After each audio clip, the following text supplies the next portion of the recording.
So I was in Kuwait. I was a staff sergeant. I was with another public affairs person also in Kuwait.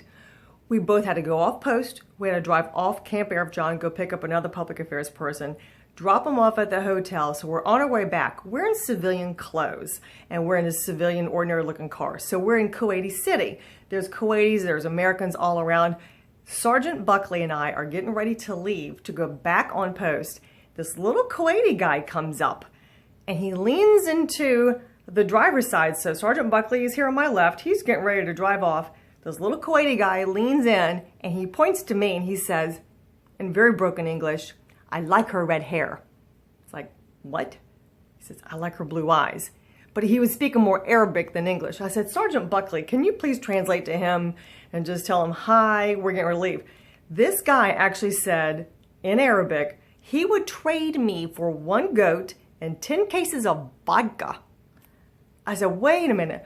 I'm American. It's like, oh, he knows. He likes your red hair. He thinks you're cute. And Sergeant Buckley's laughing. And I'm like, I'm trying to laugh, but this ain't cool, dude.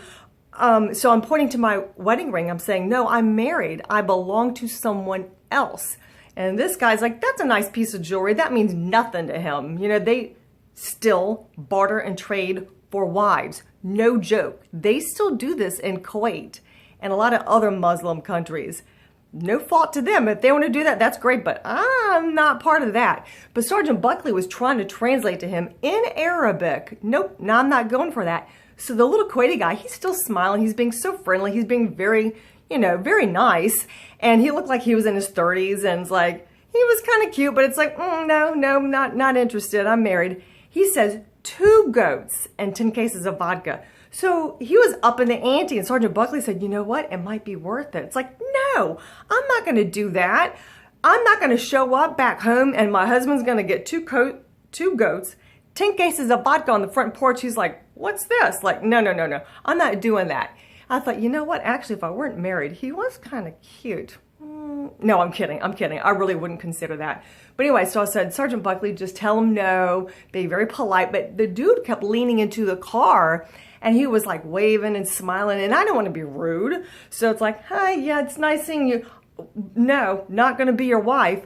And so I said, Sergeant Buckley, let's drive away very slowly. Don't run over his foot because the dude is like leaning into the car. So we drove away and he's smiling and waving and then he kind of looks sad. It's like, I guess he really just didn't have enough wives. I don't know.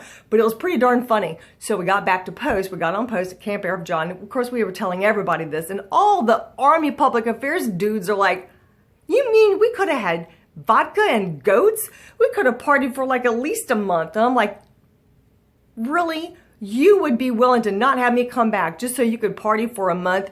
What would you do with goats? You don't know how to milk goats. That's crazy.